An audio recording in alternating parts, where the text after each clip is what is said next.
বিসমিল্লাহির রহমানির রহিম।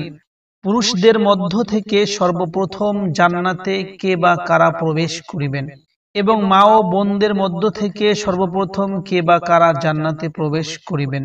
প্রিয় দর্শক, আজকের ভিডিওতে আমরা সহিহ দলিল ভিত্তিক জানতে চলেছি উপরোক্ত এই দুই বিষয়। এই জন্য আজকের আলোচনাটি অত্যন্ত গুরুত্বপূর্ণ। আমরা এদিক সেদিকে না গিয়ে মনোযোগ সহকারে আলোচনাটি শুনি। তাহলে চলুন দেরি না করে আলোচনা শুরু করি। আল্লাহ তাআলা মানুষকে দুনিয়ায় প্রেরণ করেছেন ভালো মন্দের পরীক্ষার জন্য। ভালো কাজের জন্য থাকবে চিরস্থায়ী পুরস্কার এবং মন্দ কাজের জন্য থাকবে চিরস্থায়ী শাস্তি। মৃত্যুর পরের জীবনের প্রস্তুতি সম্পন্নের জন্য দুনিয়ায় পাঠানো হয় মানুষ ও জিন সম্প্রদায়কে। দুনিয়ায় ভালো কর্মের জন্য মুমিনদের পুরস্কার স্বরূপ জান্নাতে প্রবেশ করানো হবে, আর মন্দ কর্মের জন্য কাফিরদের চিরস্থায়ী ঠিকানা হবে জাহান্নাম। আল্লাহ তাআলার পুরস্কার স্বরূপ যে জান্নাত আল্লাহ রাব্বুল আলামিন সৃষ্টি করেছেন, সেই জান্নাতের মধ্যে সর্বপ্রথম কে প্রবেশ করবেন এ বিষয়ে রাসূল সাল্লাল্লাহু আলাইহি ওয়াসাল্লাম ইরশাদ করেছেন, আমি সর্বপ্রথম জান্নাতের দরজায় টোকা দিব। অন্য একটি হাদিসের মধ্যে বর্ণিত রয়েছে, আল্লাহর রাসূল সাল্লাল্লাহু আলাইহি ওয়াসাল্লাম বলেন যে আমি জান্নাতের দরজায় এসে দরজা খুলতে বলবো। তখন দারোয়ান বলবে, কে তুমি? আমি বলবো, মুহাম্মদ। তখন দারোয়ান বলবে, হ্যাঁ, আপনার ব্যাপারে আমাকে নির্দেশ দেওয়া হয়েছে যেন আপনার আগে কারো জন্য জান্নাতের দরজা না খুলি। এই হাদিসটি মুসলিম শরীফের মধ্যে রয়েছে। আমাদের প্রিয় নবী সাল্লাল্লাহু আলাইহি ওয়াসাল্লাম শুধু নিজেই প্রথমে জান্নাতে প্রবেশ করবেন না, বরং সঙ্গে নিজের উম্মতকেও নেবেন।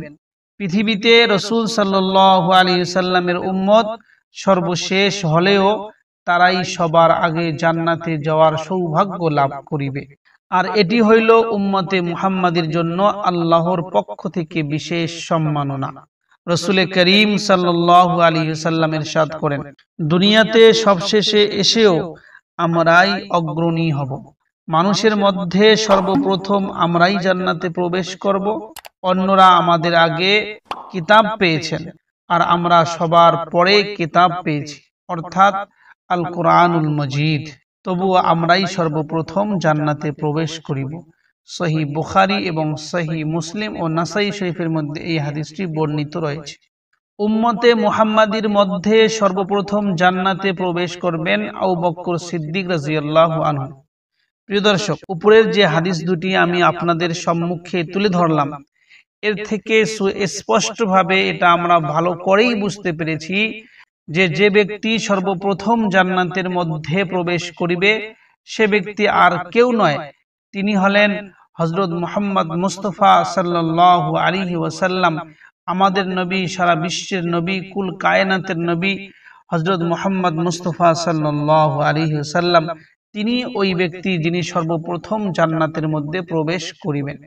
দ্বিতীয় আলোচনা হইল যে এই উম্মতের মধ্য থেকে সর্বপ্রথম কোন ব্যক্তি জান্নাতের মধ্যে প্রবেশ করবে সে বিষয়ে হযরতে আবু হুরায়রা রাদিয়াল্লাহু আনহু থেকে একটি হাদিস বর্ণিত আছে যে রাসূল সাল্লাল্লাহু আলাইহি ওয়াসাল্লাম ইরশাদ করেন, জিবরাইল আলাইহিস সালাম এসে আমার হাত ধরে জান্নাতের দরজা দেখালো, যে দরজা দিয়ে আমার উম্মত জান্নাতে প্রবেশ করিবে। সেই সময়ে হযরতে আবু বকর সিদ্দিক রাদিয়াল্লাহু আনহু বলেন, হে আল্লাহর রাসূল সাল্লাল্লাহু আলাইহি ওয়াসাল্লাম, আমিও আপনার সঙ্গে থাকব যেন জান্নাতের দরজা দেখতে পারি। তখন রাসূল সাল্লাল্লাহু আলাইহি ওয়াসাল্লাম বলেন, হে আবু বকর, তুমি শুনে রাখো, আমার উম্মতের মধ্যে সর্বপ্রথম তুমি জান্নাতে প্রবেশ করিবে। সুবহানাল্লাহ। আবু দাউদের মধ্যে এই হাদিসটি বর্ণিত রয়েছে। প্রিয় দর্শক, এই হাদিসের দ্বারা হাদিস নম্বর 4652 নম্বর হাদিস আবু দাউদের, বা এই হাদিস দ্বারা সুস্পষ্ট বোঝা যায় যে এই উম্মতের মধ্য থেকে সর্বপ্রথম যে ব্যক্তি জান্নাতের মধ্যে প্রবেশ করিবে তিনি হইলেন হযরত আবু বকর সিদ্দিক, রাসূল সাল্লাল্লাহু আলাইহি ওয়াসাল্লামের সহচর। আর সর্বপ্রথম যে দলটি জান্নাতে প্রবেশ করবে সেই দলটি কেমন হবে সে সম্পর্কে আমাদের রাসূল সাল্লাল্লাহু আলাইহি ওয়াসাল্লাম ইরশাদ করেছেন। রাসূল সাল্লাল্লাহু আলাইহি ওয়াসাল্লাম আমাদেরকে জানিয়ে দিয়েছেন যে তোমরা কি জানো আল্লাহর সৃষ্টিকুলের মধ্যে সর্বপ্রথম জান্নাতে কারা প্রবেশ করবে? তখন সবাই বলল, আল্লাহ এবং তার রসুল সাল্লাল্লাহু আলাইহি সাল্লাম ভালো জানেন। তখন আমাদের রসুল সাল্লাল্লাহু আলাইহি সাল্লাম ইরশাদ করিলেন, আল্লাহর সৃষ্টিকুলের মধ্যে সর্বপ্রথম জান্নাতে প্রবেশ করবে দরিদ্র মুহাজিররা, যাদের মাধ্যমে সীমান্তের প্রহারা নিশ্চিত করা হয়, তাদের মাধ্যমে যে কোনো বিপদ আপদ দূর করা হয়, এমন ভাবে তাদের মৃত্যু হয় যে সমস্ত আশা আকাঙ্ক্ষা গুলো তাদের অন্তরে ভিতরেই রয়ে যায়, তারা তা পূরণ করতেও পারে না। মহান আল্লাহ রাব্বুল আলামিন ফারিস্তাদেরকে বলবেন, তাদের কাছে যাও, তাদেরকে সালাম দাও। তখন ফারিস্তারা বলবে, হে আমার রব, আমরা তো আপনার আসমানের বাসিন্দা, আপনি আমাদের বলছেন তাদের কাছে গিয়ে সালাম প্রদান করি। আল্লাহ বলবেন, তারা আমার বান্দা, আমার ইবাদত করেছে, আমার সঙ্গে কাউকে শরীক করেনি, তাদের এমন অবস্থায় মৃত্যু হয়েছে যে তাদের প্রয়োজনের কথা তার মনেই রয়ে গিয়েছে, তা আর পূর্ণের কোনো সামর্থ্য হয়নি। এরপর ফারিস্তারা তাদের কাছে যাবে, সব দরজা দিয়ে প্রবেশ করে তাদের সালাম জানাবে, বলবে, ধৈর্য ধারণের ফল হিসাবে তোমাদের উপর শান্তি বর্ষিত হোক, তোমাদের শেষ ঠিকানা কতই উত্তম। মাসনাদে আহমদের মধ্যে এই হাদিসটি 6570 নম্বর হিসেবে বর্ণিত রয়েছে। অন্য হাদিসে দরিদ্র মুহাজিরদের ধনীদের 40 বছর আগে জান্নাতে প্রবেশের কথা উল্লেখিত রয়েছে। যে সমস্ত মুহাজির গরিব, ওরা ধনীদের থেকে 40 বছর আগে জান্নাতে প্রবেশ করিবে। আব্দুল্লাহ বিন আমর রাদিয়াল্লাহু আনহু বলেন, একদিন আমি মসজিদে বসেছিলাম, দরিদ্র মুহাজিরদের একটি দলও মসজিদের মধ্যে বসা ছিল।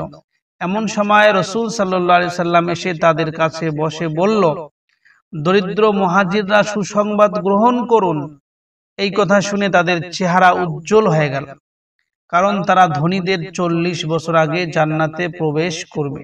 আব্দুল্লাহ বিন আমর রাদিয়াল্লাহু আনহু বলেন যে আমি দেখলাম তাদের রং পরিবর্তন হয়ে উজ্জ্বল হয়ে গেল, আমারও আশা জাগলো আমি যদি তাদের মাঝে হতাম।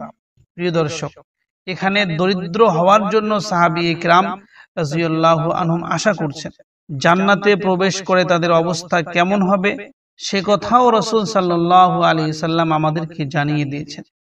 হযরত আবু হুরায়রা রাদিয়াল্লাহু আনহু থেকে বর্ণিত, রাসূল সাল্লাল্লাহু আলাইহি সাল্লাম ইরশাদ করেছেন, সর্বপ্রথম যে দল জান্নাতে প্রবেশ করবে তারা পূর্ণিমার চাঁদের মতো উজ্জ্বল বর্ণের হবে।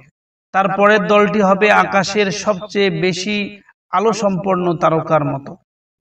তাদের থুতু থাকবে না, প্রস্রাব ও পায়খানা হবে না, সেখানে তাদের পাত্রগুলো স্বর্ণের হবে, চিরুনি হবে স্বর্ণ ও রূপার তৈরি, মেশক হবে তাদের ঘাম, তাদের সবার সঙ্গে দুজন করে স্ত্রী থাকবে। অতিশয় লাবণ্যময় হওয়ার কারণে মাংসের উপর থেকে তাদের হাড়ের মগজ দেখা যাবে। তাদের মধ্যে কোনো বিরোধ ও বিদ্বেষ থাকবে না। সবার অন্তর এক ব্যক্তির অন্তরের মতো হবে। সবাই সকাল ও সন্ধ্যা আল্লাহর তসবিহ পাঠ করতে থাকবে, আর এটা হবে জান্নাতি লোকদের জীবন। প্রিয় দর্শক, সর্বপ্রথম জান্নাতে প্রবেশকারী আমাদের প্রিয় নবী সাল্লাল্লাহু আলাইহি ওয়াসাল্লাম। বহু সংখ্যক হাদিসে এর সুস্পষ্ট বর্ণনা রয়েছে, কিন্তু নারীদের মধ্যে সর্বপ্রথম কে জান্নাতি হবে এ বিষয়ে কোনো হাদিস পাওয়া যায় না। অবশ্য রাসূলুল্লাহ সাল্লাল্লাহু আলাইহি ওয়াসাল্লাম থেকে বিভিন্ন বর্ণনা পাওয়া যায় যে জান্নাতের সর্দারিনী কারা হবেন। রাসূল সাল্লাল্লাহু আলাইহি ওয়াসাল্লাম বলেন যে জান্নাতের নারীদের সর্দারিনী হবেন 4 নারী। 1 নম্বর হযরতে খাদিজা বিনতে খুয়াইলিদ রাদিয়াল্লাহু আনহা। 2 নম্বর জান্নাতের নারীদের সর্দার হবেন হযরতে মারিয়াম বিনতে ইমরান। 3 নম্বর হযরতে আসিয়া বিনতে মুজাহিম। 4 নম্বর হযরতে ফাতেমা বিনতে মুহাম্মদ সাল্লাল্লাহু আলাইহি ওয়াসাল্লাম। প্রিয় দর্শক, এখানে এই কথাটি স্পষ্ট হওয়া দরকার। মুস্তাদরাকে হাকিমে একটি বর্ণনা পাওয়া যায় যে নারীদের মধ্যে সর্বপ্রথম জান্নাতে প্রবেশকারী নারী হবে হযরতে ফাতেমা বিনতে মুহাম্মদ সাল্লাল্লাহু আলাইহি ওয়াসাল্লাম। এই বর্ণনাগুলোর উপরে ইমাম যাহাবী রাহমাতুল্লাহ আলাইহি আপত্তি উত্থাপন করেছেন। সনদের দিক থেকে এই রিওয়ায়াতগুলি মুনকার। সুতরাং প্রিয় দর্শক, আমরা বারবার বিভিন্ন ভিডিওর মধ্যে কথা শুনেছি যে একজন কাঠুরিয়ার স্ত্রী তিনি নাকি সর্বপ্রথম জান্নাতের মধ্যে প্রবেশ করিবেন।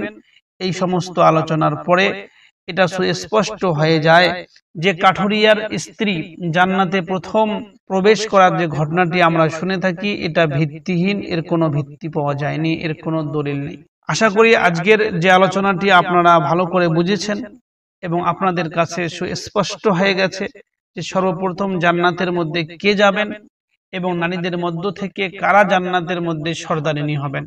আল্লাহ রাব্বুল আলামিন আমাদের সবাইকে সঠিক বুঝ দান করুক এবং এছাড়াও হাদিস মোতাবেক আমল করে আল্লাহ রাব্বুল আলামিন আমাদেরকে আখিরাতের জীবন ধন্য করার তৌফিক দান করুন। আসসালামু আলাইকুম ওয়া রাহমাতুল্লাহি ওয়া বারাকাতুহু।